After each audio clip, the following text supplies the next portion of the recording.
Before the lights, before the legend, there was one night in Vegas where a mob boss crossed a line, and Dean Martin answered him with nothing but calm, dignity, and devastating truth. This isn't a story about fists or threats. It's about real power, the kind that doesn't need to raise its voice.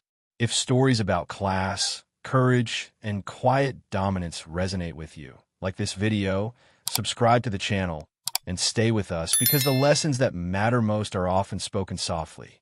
The Sands Hotel showroom in Las Vegas had a particular kind of electricity on the night of November 3rd, 1956.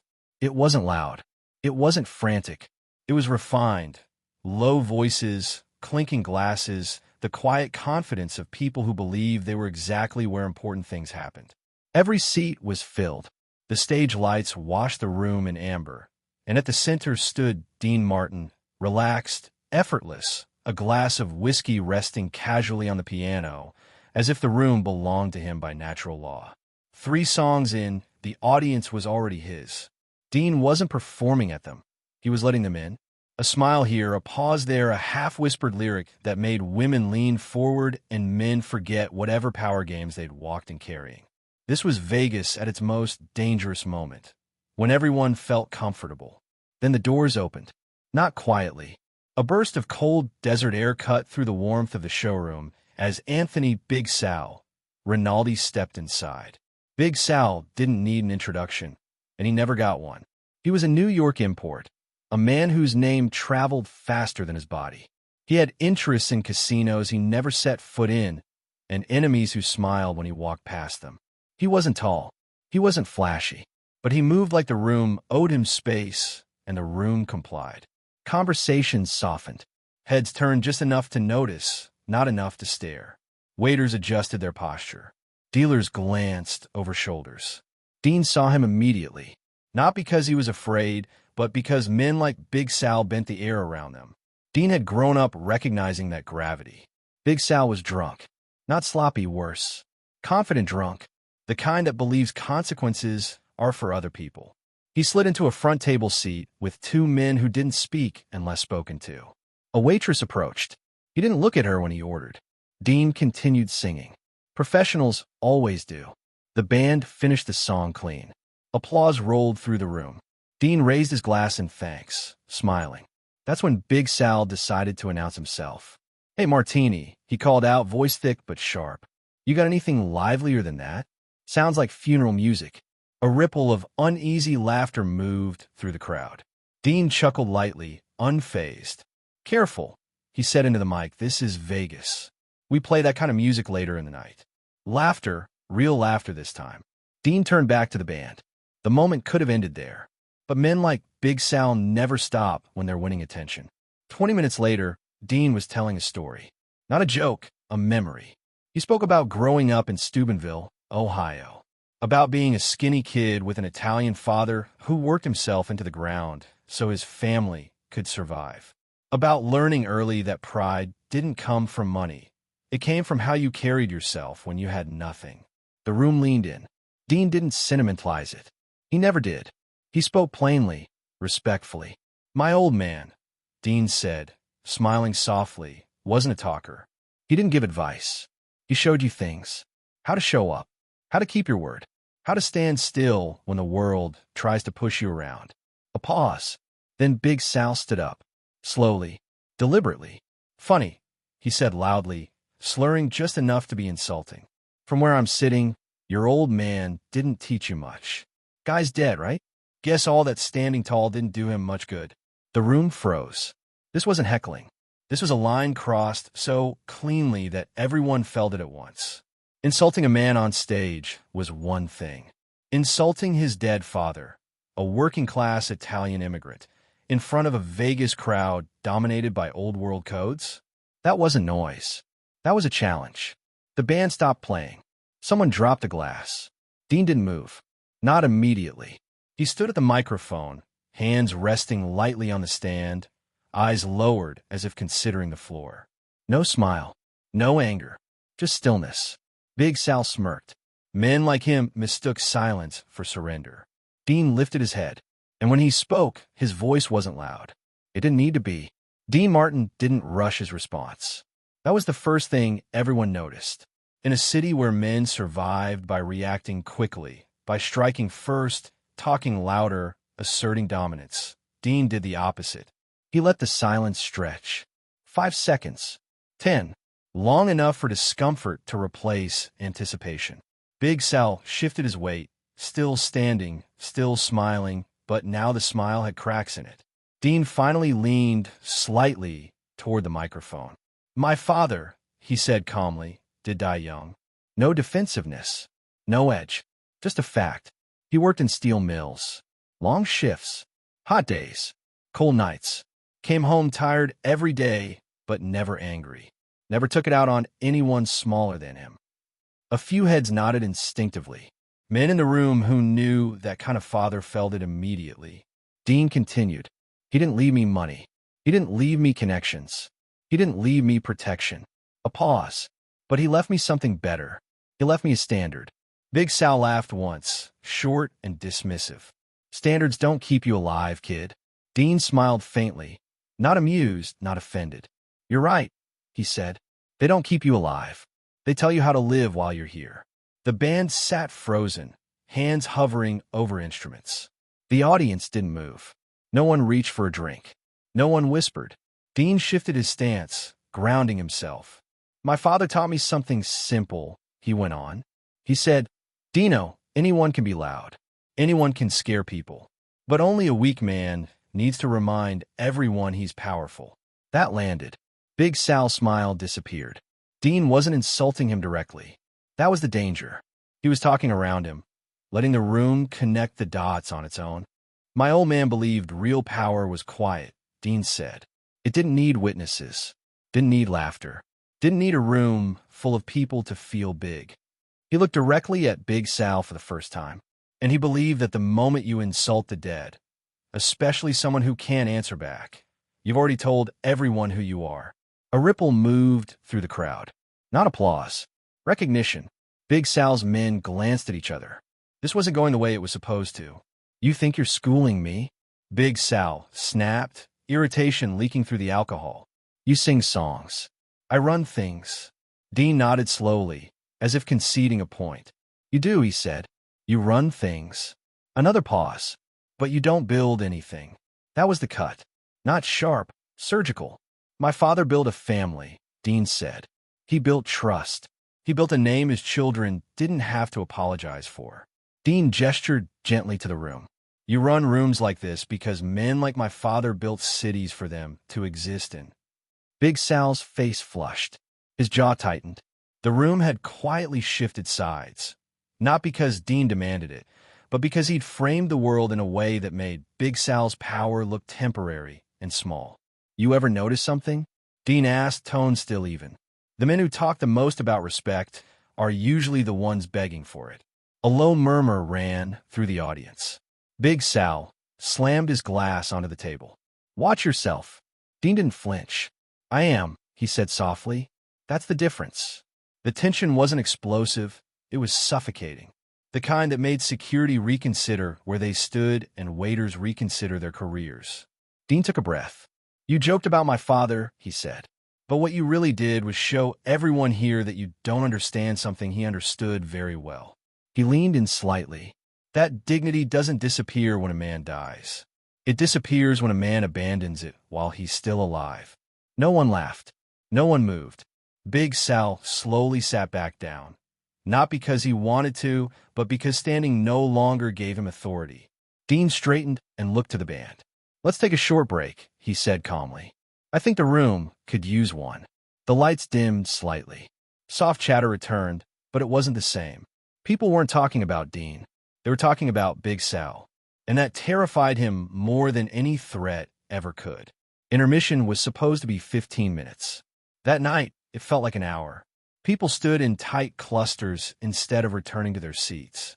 Cigarettes burned untouched between fingers. The laughter that normally filled the sands during a break was absent. Conversation stayed low, careful, because everyone understood they'd just witnessed something that wasn't entertainment. They'd seen a balance shift. Big Sal sat at his table, unmoving. His drink was still in front of him, untouched since he'd slammed it down. One of his men leaned in and whispered something. Big Sal didn't respond. His eyes stayed locked on the empty stage. Men like him were used to fear doing the work for them. Tonight, fear had failed. What unsettled him wasn't embarrassment. He'd been embarrassed before. What unsettled him was that Dean hadn't tried to win. He hadn't threatened. He hadn't challenged authority. He'd redefined it. Big Sal had spent his life believing power was something you took and defended. Dean had just demonstrated that power could be something you withheld, and that withholding it could be devastating. Backstage, Dean sat quietly in his dressing room. His jacket was off. His tie loosened. He stared at the floor, breathing slow and steady. His manager paced. "Dean, this is bad," he whispered. "This is really bad. That wasn't some drunk tourist. That was Rinaldi. You don't do that to a guy like that in public." Dean didn't look up. "I didn't do anything to him." "You humiliated him." "No," Dean said calmly. "I told the truth." The room did the rest. The manager stopped pacing. "You think that distinction matters to him?" Dean finally looked up.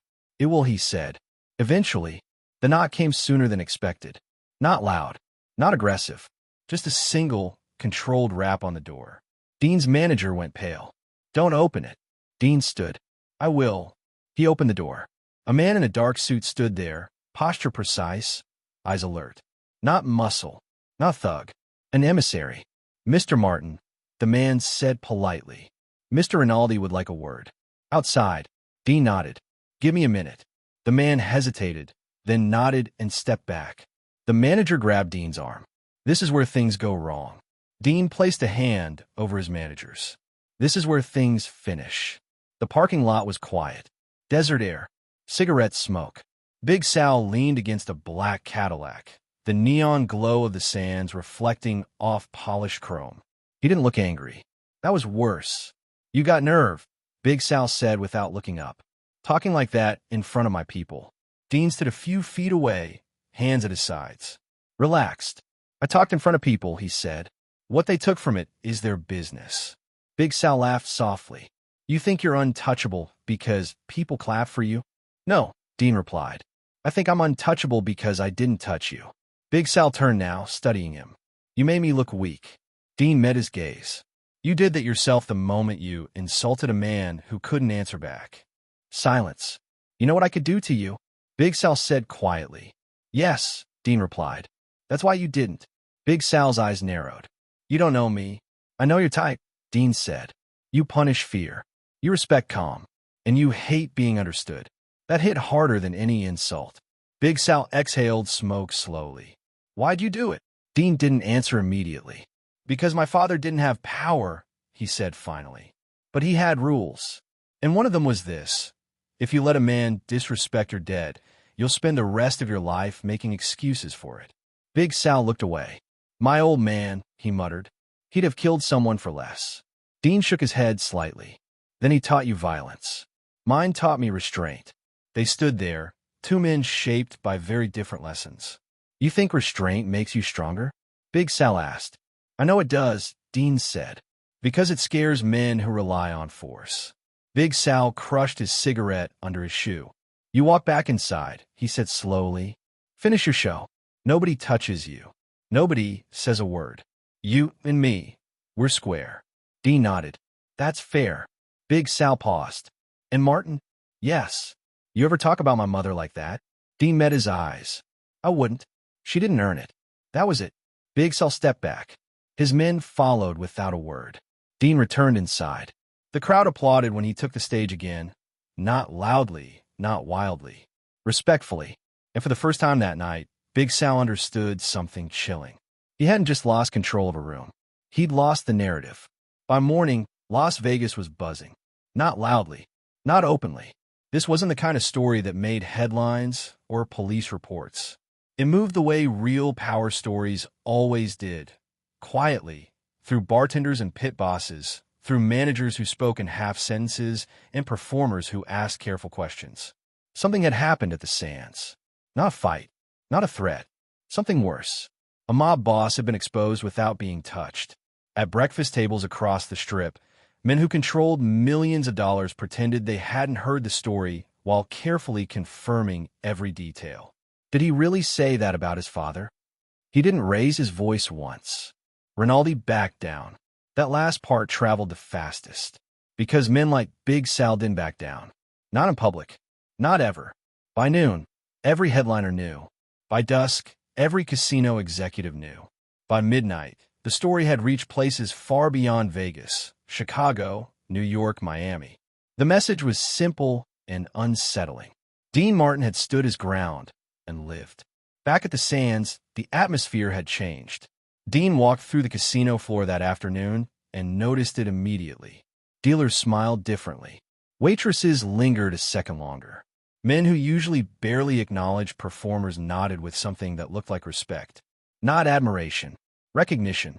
They saw him now as someone who didn't fold. His manager tried to joke about it. "You're a folk hero," he said nervously. Dean didn't smile. "No, I'm just someone who didn't blink." That distinction mattered. Because heroes invite challenges. Men who don't blink invite caution. That evening, Dean took the stage again. Same suit. Same glass on the piano. Same relaxed posture. But the room wasn't the same. Every word landed heavier. Every pause carried memory. People weren't just listening, they were measuring. Midway through the set, Dean told a different story. This one was shorter. "My father used to say something funny," he told the audience casually. He said, "Dino, you'll know a man's real strength by what he doesn't need to prove." A few people exchanged glances. Dean smiled faintly and moved on. That was it. No reference to the night before. No victory lap. No bait. That restraint did more damage to Big Sal's reputation than any insult ever could. Across town, in a private room with no windows, Big Sal sat with men who had known him for decades. They didn't criticize him. That would have been dangerous. Instead, they asked questions. "Why'd you let it go?" "He's just a singer." Big Sal stared at the table, jaw tight. "Because he wasn't trying to beat me," he said. "He was trying to show me." "Show you what?" Big Sal exhaled slowly. "That power looks ugly when it needs witnesses." The room went quiet. Men shifted uncomfortably. That wasn't language they were used to hearing from him. "You gonna do anything about it?" one man asked carefully. Big Sal shook his head. "No." That answer landed harder than a threat. Because doing nothing meant accepting something had changed. And deep down, Big Sal knew it had. He started noticing things after that. How often he raised his voice for no reason. How men around him laughed too quickly. How respect felt thinner than he remembered. Dean Martin had planted something dangerous. A question. And, once planted, questions didn't need permission to grow. Weeks passed. Nothing happened. That, more than anything, unsettled people. In Vegas, silence after a confrontation usually meant something was coming. A contract canceled. A room reassigned. A call that never got returned. The city didn't forget slights, it scheduled them. But Dean's calendar stayed full. If anything, it filled faster. More dates. Better time slots. A quiet upgrade in pay that no one discussed openly. Casino executives didn't explain it. They simply adjusted terms, the way men do when they've reached a conclusion they don't want to justify out loud. Dean noticed, of course. He also noticed what didn't change. No threats. No warnings. No men waiting in shadows. No sudden cold shoulders from venues that once smiled. Big Sal had kept his word. That alone told Dean everything he needed to know. Because men who live by force rarely kept their word unless something inside them had shifted, even slightly. One afternoon, Dean sat alone in his dressing room, polishing his shoes before a show. It was something his father used to do every Sunday evening, even when money was tight. "Take care of what carries you," his father had said. "People notice even when they don't say it." Dean smiled faintly at the memory. That was when a knock came. Different knock this time. Not cautious. Not formal. Respectful. A man stepped inside, older, quieter, wearing a suit that had seen better decades. He introduced himself simply as Lou. No last name. "I worked with Sal," the man said. "A long time." Dean nodded. "What can I do for you?" Lou hesitated. "He asked me to tell you something." Dean waited. He said that night bothered him more than he expected. Dean didn't respond. He let the space do the work. "He keeps thinking about his old man," Lou continued. "About things he said. Things he didn't say. He's not sleeping much." That's his business, Dean said gently. Lou nodded. He knows. He just wanted you to know he heard you. The man turned to leave, then stopped. You didn't humiliate him, Lou said. You could have. You didn't. Dean looked up. Humiliation doesn't change men. It just hardens them. Lou studied him for a long moment. You sound like a priest. Dean chuckled softly. No, just someone who paid attention to his father. After Lou left, Dean sat quietly for a while. He felt no triumph, only a strange sadness for a man who'd spent his life confusing fear for respect and was only now realizing the difference. Across town, Big Sal stared at an old photograph on his desk. A boy, maybe 10, standing beside a man in a work coat. The man's hand rested on the boy's shoulder. Not possessive, not proud. Protective. Big Sal hadn't looked at that photo in years. He remembered his father's voice suddenly, sharply, as if it had been waiting. Don't be loud, Salvatore. Loud men get noticed. Quiet men get remembered. He hadn't listened. He wondered, briefly, what kind of man he might have been if he had. Time has a way of sanding the sharp edges off stories. By the early 1960s, the sands had changed hands twice. New carpets, new chandeliers, new men in charge who pretended the old rules never existed while quietly obeying the ones that still did. But the story of that night never disappeared. It evolved. It stopped being about a mob boss and a singer. It became something performers told each other in dressing rooms when they were deciding whether to swallow an insult or answer it. It became a quiet reference point. Remember what Dean did, spoken without explanation because none was needed. Dean himself rarely thought about it. That was the mark of the moment's importance. Moments that truly shape you don't stay loud in your memory. They settle. They become part of how you stand, how you speak, how you choose when to say nothing. Dean's career climbed. Films, records, sold out rooms across the country. He gained wealth, fame, leverage, everything that tempts a man to become careless with power. But people noticed something strange. He never did. Waitresses still got a thank you. Stagehands still got eye contact. Assistants were still spoken to like adults, not furniture. When younger performers came to him for advice, he didn't lecture. He listened. That consistency built something no contract could guarantee. Trust. Years later, a young comic once asked him, half joking, "How'd you survive this town without making enemies?" Dean thought about it. "I made enemies," he said. "I just didn't feed them." Across the same span of years, Big Sal grew quieter. He didn't retire. Men like him never truly do. But the excess fell away. Fewer public appearances. Less theater. He stopped correcting people who spoke out of turn. Something unthinkable before. Those closest to him noticed the change. He's tired, they said, but it wasn't exhaustion. It was reflection. He'd started watching how people behaved when they thought no one important was looking. He began noticing the difference between fear and respect, and how rarely they traveled together. Once in a private room, someone mocked a janitor within earshot. Big Sal shut it down immediately. "Don't," he said flatly. The room went still. No explanation followed. Men didn't ask questions. But later, one of them asked quietly, "Since when do you care about that?" Big Sal stared at his drink. "Since I learned it says more about us than him." That answer unsettled them, because it didn't sound like him. It sounded like someone who'd learned something too late to fully undo the damage, but not too late to stop adding to it. By the late 1960s, the story had taken on a strange quality. No one argued about whether it happened anymore.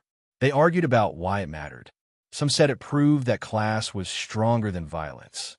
Others said it showed that real power didn't need to raise its voice. A few claimed it was simply luck, that Dean had crossed the wrong man on the right night. Dean never corrected anyone. He understood something most people didn't. Once a story leaves your hands, it tells the truth it needs to tell. In 1968, during a quiet interview in Los Angeles, a journalist asked him about his father. Not the incident, just his father. Dean paused longer than usual. "My old man," he said finally, "never wanted to be remembered. He wanted to be right."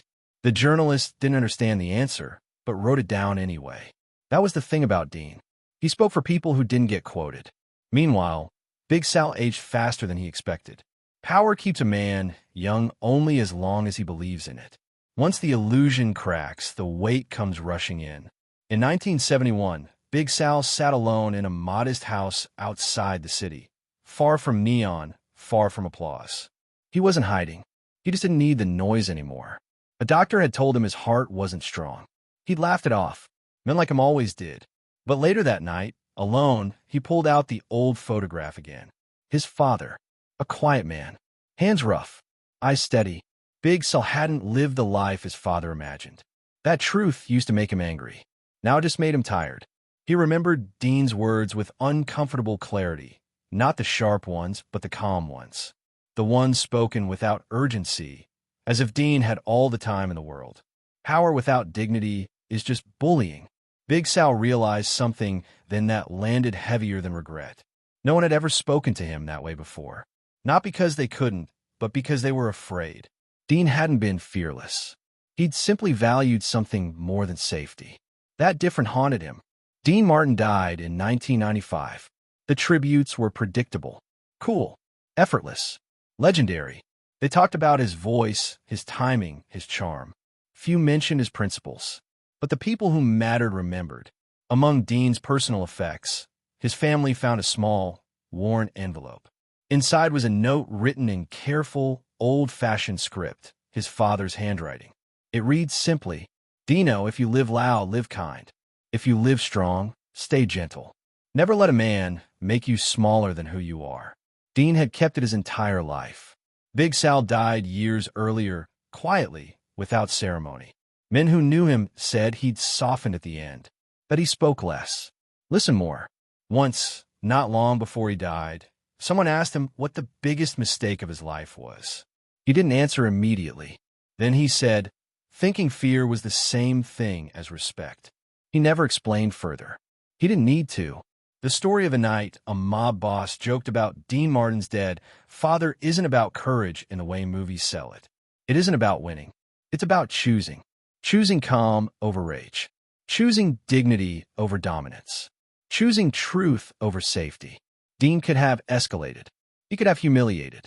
He could have survived by playing the game as it was written. Instead, he rewrote the rules quietly. And that's why the story lasted. Because violence ends stories. Power fades. Fear forgets. But restraint? Principle? A man who refuses to abandon who he is, even when it would be easier. That echoes. That November night didn't change Vegas. It changed how one powerful man saw himself, and how countless others understood strength. And that's why, decades later, people still tell it. Not as a legend of dominance, but as proof that the calmest man in the room often holds the most power of all.